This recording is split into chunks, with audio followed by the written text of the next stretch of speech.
What up, y'all? DCFAYGOGUY. It is time to go through our top albums of 2022. Now, I did something a little different this year. I know last year I kind of went by what Apple Music showed me was my top 10 albums. I don't know if that was the right way to do it, just because the kind of way that Apple Music tracks how many times you've listened to an album, it goes by every single song of the album. So therefore, a 20 track album, like for instance Get Well Soon, that came out this last year, an album that has 20 tracks versus an album that only has 10. Anytime I listen to the 20 track album 3 times, it's going to get more plays in Apple's eyes than the album with 10 tracks. That makes sense? So I kind of had to try to think how I wanted to track my top albums of 2022. And the idea I came up with was to basically go through the top 100 songs. And I started doing this, I want to say 6, maybe 7 months ago. And I just, every week that Apple Music Replay updated, I just went in there and I made a notepad and I just kept updating what my top albums were. And there was a few albums that actually ended up in my top albums that got knocked off as the year went on and new albums came out. I decided to kind of stick those in a category of their own. They're going to be honorable mentions because they did make the list at one point in time. Obviously, I didn't start tracking it until halfway through the year. This next year, I'm going to be on top of that shit and constantly tracking it throughout the whole year. With the plan being to track my top albums a lot more accurately. So the way that I did it is I went through my top 100 songs, and when I see 3 songs from the same album, bam, top album. 3 songs, bam, top album. I felt like that was easily the best way to do it. This next year I may do top, like the first time there's 5 tracks from an album, that may put it on the top album roster. But by the time I did it, like there was some albums that were like there were songs that were from an album that was on there, but not 5 worth. So I went with 3 for this year. Next year I'll probably bump it up to 5. But that's just how I did it. Each week that songs from an album popped up in my top songs, and it amounted up to 3 songs from the album. That told me that I was listening to that album quite a bit. And obviously as I go through that list, there's a lot of songs from albums that kind of give it the rightful title of being a top album. I will go through and show you guys that later after we go through this, just to kind of show you what my thought process was with this. But for now, I figured we'll go through the actual list itself. And starting at number 10, we have Class's This Is Revenge. This was the first year that I really gave Class a shot. Obviously, I had heard of him through Underground Avengers. Wasn't really giving him a shot, though. When I was listening to Underground Avengers, I was mainly there for Boondocks. Obviously, Boondocks would go on to do other projects with Buckshot. That kind of exposed me more and more to Buckshot, to the point of eventually when Double Dragon came out. You know, if you watch my Buck Snap video, the Buck Snap happened, and Buckshot finally won me over through being so exposed to him. So when the beginning of the year came out, Class was promoting this, and I was like, the Buck Snap just happened, and I feel like I need to not sleep on Class. He doesn't release albums too far, he doesn't release them too often. If I'm not mistaken, there's like a 5 or 6 year gap between this one and his last album. So that was kind of my like indicator of like, it could be a while before he releases a new album. Let's just jump on this fucking boat. And This Is Revenge is what came out, and the album is absolutely fucking great. A lot of great fucking tracks on here. And one of the most standout ones when I was listening to it, because like I said, it was a couple years in the making. He kind of followed the Strange Music formula of releasing little EPs. So you had there was like a This Is Revenge 1, like round 1. And on there was Swear to God. And I listened to that song, and I don't know if I talked about it in my review for the album or not, but there's references there towards Ouija Mac. Clearly, Ouija Mac. But yeah, I don't know where I was going with that. Regardless, This Is Revenge, great fucking album. Got a lot of rotations. It ended up in the number 10 spot in my top albums of 2022. I don't know where I want to park these. Maybe we'll park them over here out of the way. How about that? So then getting on to number 9. Number 9, I actually do not have a physical copy of. If you've watched my top out, or if you've watched my pickups video, my collection, where I talk about the albums that I picked up for this year, I kind of went through a different. My mindset started to evolve a little bit on albums that I buy physically, and Fear Factory's Recode, which is number 9, came out back in October. I debated whether or not I was going to pick up a physical copy of it or not. I almost did, but then I thought about it and I was like, no, I don't know that I want to get a physical copy, even though I probably should just because of remanufacture. But Recode is a remix album of the album that they dropped last year in 2021, the Aggression Continuum album. They've dropped an instrumental album and now a remix album for it. So I think Dino's definitely trying to get himself some income so that they can move towards future projects. I know one album that he has talked about redoing is The Industrialist with actual live instruments instead of a drum machine, which is that's one album that I'm absolutely looking forward to. I love The Industrialist as it is, but live instruments is just going to fucking change that album completely. But yeah, Recoded. I was surprised by this. You guys, if you've been subscribed for years, you know I am not a fan of remix albums at all. I'm not a fan of remixes at all. But this one is really good, and Remanufacture is similar as well. It adds a whole new feel to the songs. You know, Fear Factory is an industrial metal group, but the remixes add like a electronica techno vibe to it, and that is to me like what makes them stand out from the originals. And I had put a tweet out. It might have been a comment on Instagram. I don't know. I'm pretty sure it was a tweet, though, where I had said that I think I like Recode a little bit more than some of the original. Like the tracks on Recode, I might like them a tad bit more than the original metal version.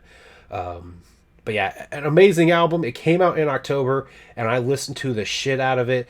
If you guys remember back in early November, I had said something about going through, like, having a lot of aggression, and that was a great way to purge out my aggression. Recode was the album that I was doing that with. So Recode, number 9 on our top albums of 2022. Moving up to the number 8 spot. This album had a digital release, was not released physically. I did pick up a physical, I picked up a physical copy of a digital release. I did buy the digital version of the album just to show support for it when it came out. But number 8 goes to Low Key and the Nightcrawlers 2 Subterranea mixtape. I went into this not really sure what to expect. I had listened to the first one when I was first diving into his discography, and I kind of followed a similar sentiment that Roan had, because I talked to him about it, and he felt like there was a lot of different people on there, and there was a lot of them that are kind of no names, I guess you would say is a nice way to say it. Just a lot of underground artists who may not have a massive following yet. My understanding of how the Nightcrawlers mixtapes work out is you basically pay Low Key to get featured on the album. So, I mean, it's a nice way for him to give a nod to underground artists, give them a shot, give them a chance. It kind of feels like Tunnel Runners, but from Low Key. If you guys remember what Tunnel Runners was, Psychopathic Records through Hatchet House did the same thing. They put a lot of different underground artists on basically a mixtape just to allow them to showcase themselves, I guess. This is a little bit different. Obviously, Low Key is on there. And listening to Nightcrawlers 2, there was plenty of tracks on there that I absolutely loved. And while most of them, it was Low Key that fucking kept the track together for me and kept the album going for me, I still think it was an amazing fucking project, and it got a lot of rotation in February. It actually it did a very good job of keeping Wicked Vic at bay, because Wicked Vic came out, and, you know, obviously when ICP drops, I'm going to listen to the shit out of ICP, but Subterranea Mix, Nightcrawlers 2 was right there. Pop, pop, pop. I'm here, motherfucker. I'm getting rotation too. So I put Low Key Nightcrawlers 2 at the number 8 spot. Because it got some fucking rotation. And then next up, I talked about it a little bit in my album pickups video. This one I can actually show you now. Get Well Soon from King ISO. This album probably could have been number 1. The reason this album didn't get number 1 is I wasn't able to properly track how many times that I listened to this album. Again, if you have not watched that video, or if you do not follow me on Instagram, I posted about it there. This bad boy has a big ass crack in it. So I was worried about the disc getting scratched, so I took it out of the case, stuck it in my car, and easily for 3-4 months before I started getting the A La Zuli Lu albums, this sat in my car. It got replaced by The Almighty, but this album right here was in my car for months. So I wasn't really able to fully track how many times that I listened to this. So when you go and you look at the Apple Music top songs, this fell flat down to the number 7 mark. And I guess you could probably say, well, then I wouldn't, if you listen to it a lot in your car, then it should be number 1. But the thing is, it got listened to a lot in my car because it was in my car. Rather than hook up my phone, sometimes it was just easier to just turn it on and play an album I know that I like. So I couldn't rightfully just claim that Get Well Soon was number 1. The reason that I'm doing my top albums this way, I think it's too easy to say, oh, this is my top album, when you maybe have listened to it 3 or 4 times before you moved on to another album. And yeah, this one may be more memorable, but to me, seeing how many times I listen to an album is what tells me, this is the top album of the year, because obviously I listen to it a lot. And that's the reason why I'm doing this way. And so unfortunately, because Get Well Soon ended up in my car, it ended up in the number 7 spot instead of where it probably could have been in the top 5 or the top 3. So Get Well Soon, number 7. Moving right on along to number 6. Dropped back in September. I'm a big fucking fan. Joker's Gallery knew I was a big fucking fan. That's why he invited me to the episode 5-piece that came out right around the time of this album's release. So much blood. It's so short. It's only 7 tracks, but I bumped the shit out of this. Absolutely love this project. It's Boondocks. What more can I say? And what I will say for those who are not big fans of Boondocks, this isn't like your country style stuff. Like if you go and you listen to his earlier stuff and it's got like the country guitars, the country style, and a major country twang in it, that's not there. This is a wicked shit album through and through. So much blood. Boondocks, number 6. Excuse me. Moving right on up to the number 5 spot. Are we already in the top 5? We are already in the top 5. Number 5, another album that dropped, I believe in September, like right at the end of September. Obviously, I made videos about it. I hyped the shit out of it up when I did my reviews. Songs of Samhain, Volume 3, Cult of Night. This album right here, absolutely fucking amazing. Like I said in my review for it, this is probably easily my favorite out of the series.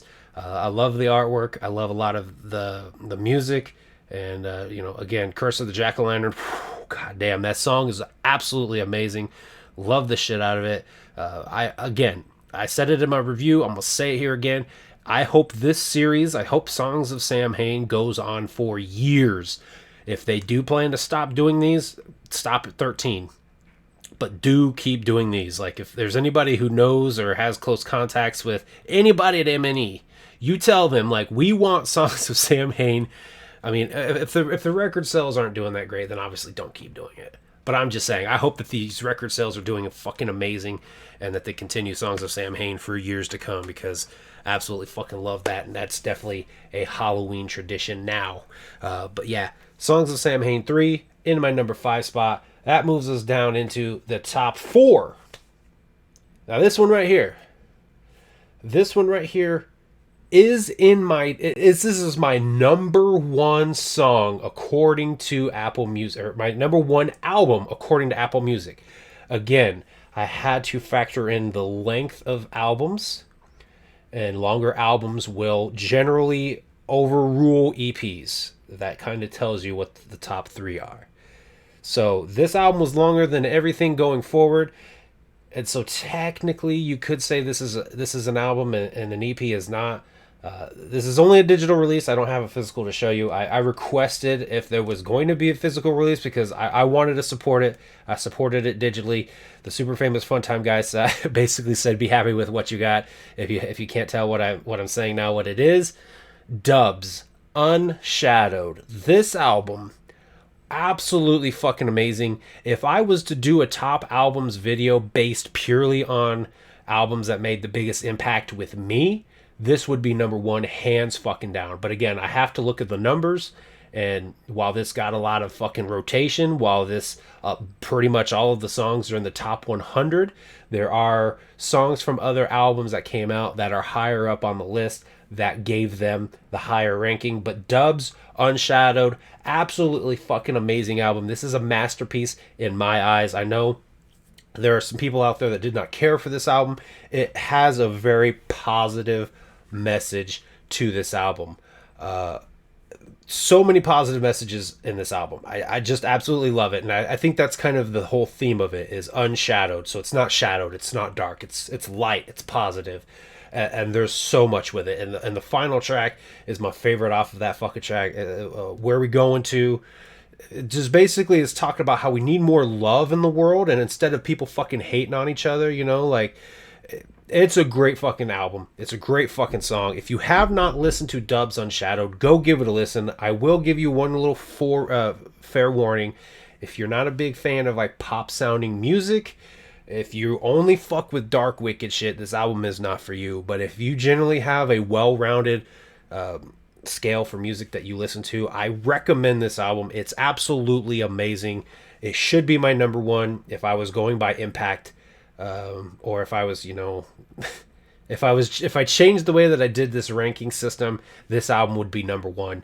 And according to Apple Music, it is number one because I listened to it that fucking much. But again, I had to factor in the way that albums were listened to, songs that popped up in my top 100. So it fell at the number 4 spot. But in my heart, this is number 1. But according to my ears, this is number 4. So that moves us right up to the number 3 spot, top 3. Can you guess what the 3 are going to be? Maybe, maybe not. But in the number 3 spot, and I don't know if people really even knew what I preferred, because I think some people kind of ask the question of which one do you like better than the other, and this might spoil the rest of the ranking, or, you know, more of the ranking. But in my number 3 spot is Pug Ugly, the seed that got delayed and then got undelayed. It dropped at the Gathering like it was supposed to originally. Unfortunately, they only went 2 for 3 with the seeds this year. That kind of sucks, but it is what it is. I've been using an interesting metaphor of ICP as like my dessert. There's plenty of other music out there to go feast on, and then when dessert's ready, you know dessert's going to be amazing. So whenever they finally drop the 3rd seed, I know it's going to be great. But Pug Ugly, this one right here, absolutely fucking amazing. I know for a lot of people, there was a lot of talks of what do you like better, Wicked Vic, or what do you like better, Pug Ugly? And I might as well go ahead and pull it up, because my number 2 is actually Wicked Vic right here. I really like the seeds a lot, and according to Apple Music, I did listen to Wicked Vic a lot more than I did Pug Ugly. They're pretty well neck and neck, and actually, you know, I tried to talk Brooklyn Menace into doing a UFCD episode where these two go up against each other, and then the winner of this goes up against Weeping Woe when it comes out. Brooklyn's off playing arcade, so that series may never come out, but I'm talking and thinking about bringing back the battles that I used to do back before anybody ever did that kind of shit. I did it first, so fuck y'all motherfuckers who are getting salty about Faygo Lovers copying. I did it first, motherfuckers, and I might bring it back. And actually, that may be the debut episode, is these two versing each other. But I looked at the tracks, and I was like, you know, going track by track, Wicked Vic comes out the winner. So, number 3 spot, Pug Ugly. Number 2 spot, Wicked Vic. When Wicked Vic dropped, I just constantly on rotation. And like I said earlier, Nightcrawlers 2 came out, a full album, a mixtape, and an EP beat it on how many times I listened to it.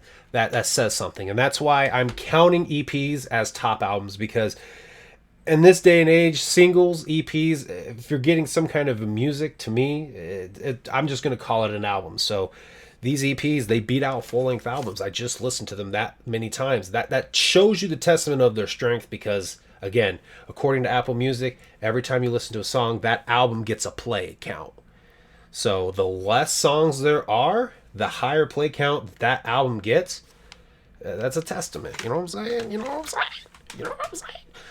Now, before we do number 1, I do want to bring up my honorable mentions, because, like I said, there were some on the list that got knocked off the list, and there's one that never appeared on the list because of the way that it was released. And it's kind of something that I want to bring up anyway, because I know right now there's a lot of people that are kind of releasing physical media first and then releasing digital.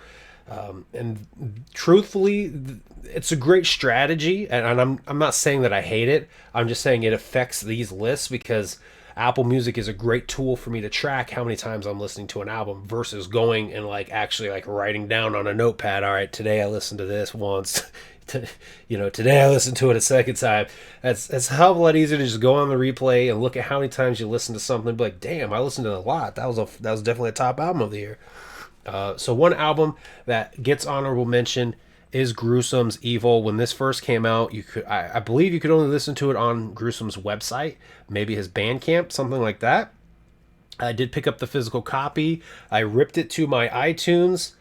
Sometimes when you rip music to iTunes and you name it differently, it doesn't properly like track it. You can go into your iTunes and see how many times you listen to that. But when this finally dropped on digital, I just deleted what I put on there CD wise and put the digital version on there so that it could start tracking. But by the time that happened, this never got to really appear on the top songs. So honorable mention because I'm sure this would have been in it. It would have been in the top 10 at one point in the year. So honorable mention, Gruesome, Evil. I think it's a great fucking album. If you're not hip to Gruesome, go check him out. Go check out that album, The Song Down. Tell me that doesn't hit you in the fucking feels. Keeping it on the topic of Gruesome, Grassroots 6. This actually was on my list, but got knocked off as the year went on. I believe this dropped, I want to say in April, maybe May, maybe June. Somewhere around that time is when this came out. So it got a lot of rotation, especially as I was gearing up for my review and even after gearing up for my review. Favorite song on here is definitely Escape. Again, go listen to that track. Go listen to the album. If you like what you hear, pick it up. Even if it's only digitally, make sure you support the artist. And another album that made it into my top 10 that got knocked off as the year went on was Whitney Payton's The Audacity. I talked about it in my album pickups. I had heard of Whitney Payton, never checked her out, and this year was all about trying to discover and listen to more underground artists. That's exactly what I did. This album was the newest album from Whitney Payton that came out, and she actually dropped a single that's gotten a lot of rotation as well. I can't remember. Be Mine, I think was the name of it. I know the song, I'm slipping on the name, but The Audacity, great fucking track on here with C-Mob that's absolutely fucking amazing. Suck It Up. Yeah. Great album. If you haven't heard it, go check it out, and go check out C-Mob as well because he's fucking dope. And another album honorably mentioned, didn't make it, it made it in the top list, or it made it in the top albums. It got knocked off. You'll actually still see a couple of the songs from this in my top 100 tracks as we show it here in a minute. But Lights, Metamorphosis, the final, or the long-awaited return of Light, took a few-year hiatus. He started a family, man. I can't hate on him for prioritizing it. In fact, my fucking hat goes off. I'm not gonna actually take my hat off. The hat goes off to Light for prioritizing his family over his musical career, which doesn't always pay the bills, is what I'm gonna assume. So I'm super glad for this release, even though it took a few years. You know what I mean? He brought the fucking fire with this one. Literally brought the fucking fire with this one. Favorite track actually on this is Metamorphosis too. That's a great fucking song. I really like it. Talking about like people doubting you and you metamorphosize into the thing that people doubted you would ever be. So great song. Great message, great meaning. That brings us to our number one, and I don't know if people are surprised by this. They won't be surprised by this. I'm a fucking big fan. I'm glad that I fucking discovered him. That may tell you exactly what this is. Number one, appropriately named album, 001 by Neon Sermon, which is, it's low key, it's Crux One, and it's Batty Bat. Batty Bat's involvement in this album, not as much as I would have liked, I guess, because I know she released a single called Better Off Dead where she was vocalizing more, and I had that hope, like, is she going to vocalize on this, or is she going to do her growly screams?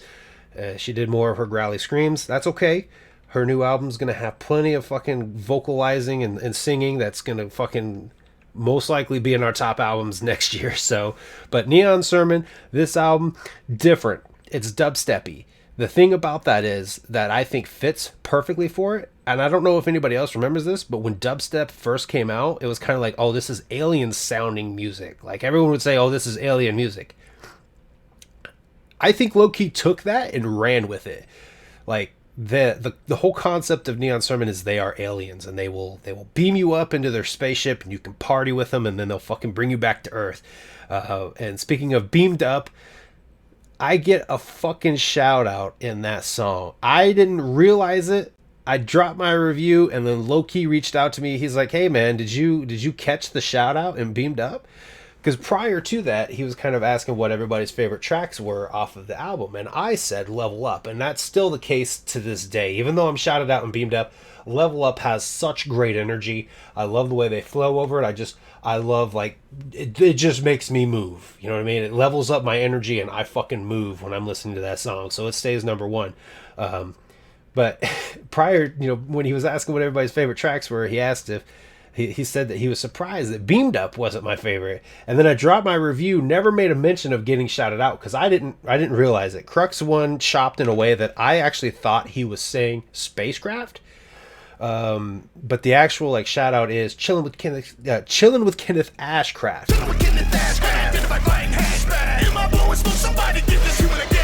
If anybody knows, that's actually my birth name. Don't go look me up on Facebook. Don't try to add me. I won't accept the friend request. But that is my actual birth name, is Kenneth. I actually took Meg's last name, so it's Ashcraft now. And he used that to rhyme like spacecraft. I actually thought that's what he said in the line until Loki actually pointed it out and gave me it. And I was like, oh shit, that is me. He is chilling with me in a fucking spacecraft, which was actually appropriate because when this album dropped, I put out a little Facebook or Instagram post of me wearing the lanyard and the keychain and just kind of helping promote the album and just kind of shout it out saying that like I got beamed up and all I got was this lanyard and keychain. And then I come to like weeks later, come to find out that I was actually shouted out in that song.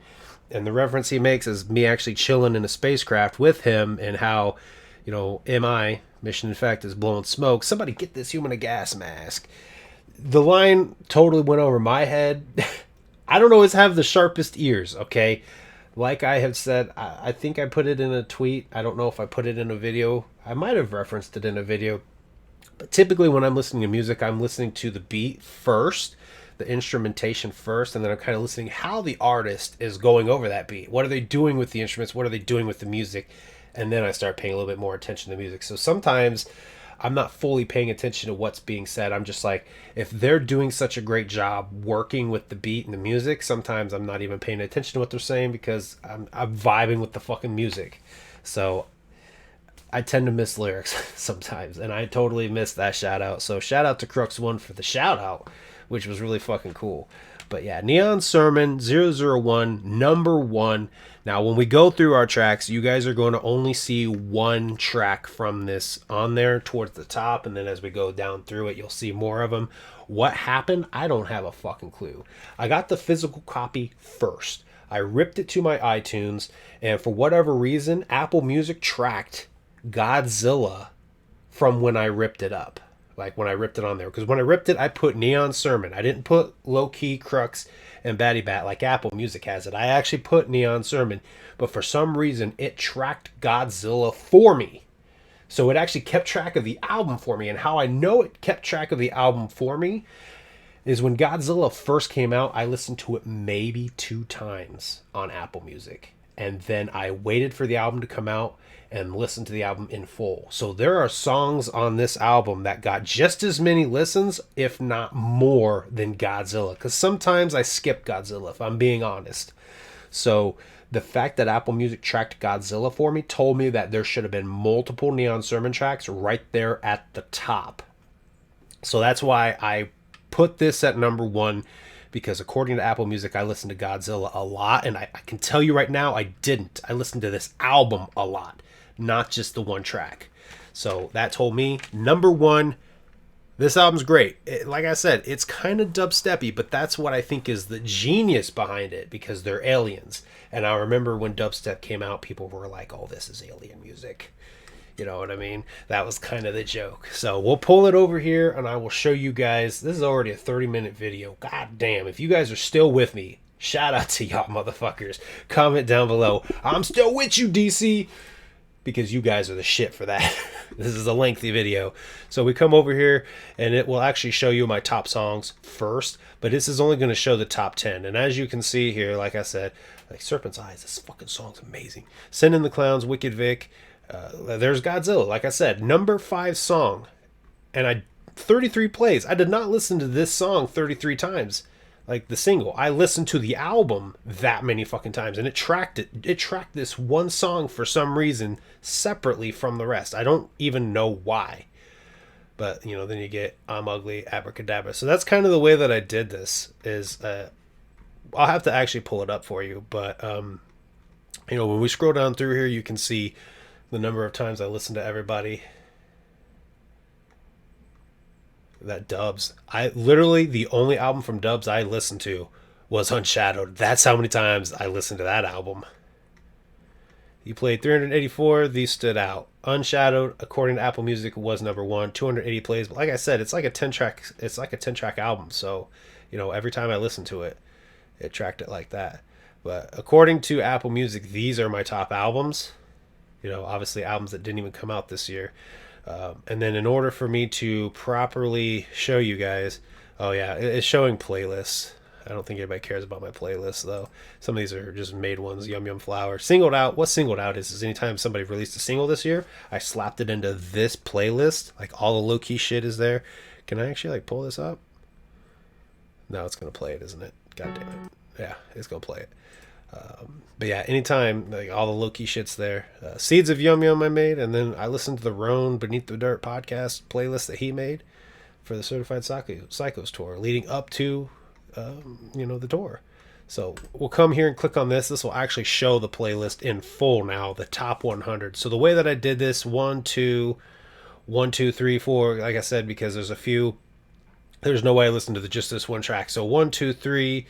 came down. Once I hit the 3rd song from the album, bam, it's in that spot. 1, 2, 3, bam, it's in the number 3 spot. That's the way that I tracked it. So going down through this, holy shit, dude, I didn't realize how many times I listened to this song. I just discovered this song, Never Look Back by Low-Key. I just discovered this song like 2 weeks ago. This song is absolutely fucking amazing, and here it is on this fucking list of how many times I listened to it. It doesn't even show me how many times I listened to it, does it? It doesn't. It just shows on the playlist. You know, Escape's on here. Like I said, 1, 2, 3, bam, it's in that spot. 1, 2, 3, bam, it's in this spot. So if looking at this, you see a lot from Dubs. Dubs could technically be number 1, but the way that I tracked it, the way that I ranked it was based on, you know, who had 3 tracks, which album had 3 tracks on. I feel like I need to turn this because y'all are seeing shit in the background you shouldn't see yet. Planning a fucking a Juggalo talk.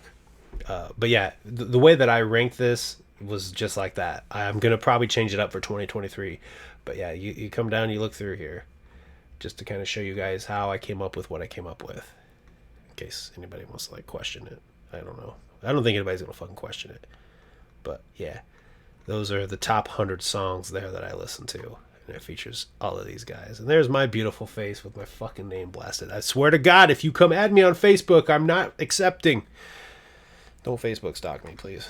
But yeah, there you guys go. That is our top albums. Top albums of 2022. I will run back through the list one more again for you guys. At the number 10 spot was Class, This Is Revenge. Number 9 was Fear Factory's Recode. Number 8 was Low-Key's Nightcrawlers 2. Number 7 was King ISO Get Well Soon. Number 6 was Boondocks So Much Blood. Number 5 was the Songs of Samhain 3 Cult of Night. I just put M&E because it's various artists.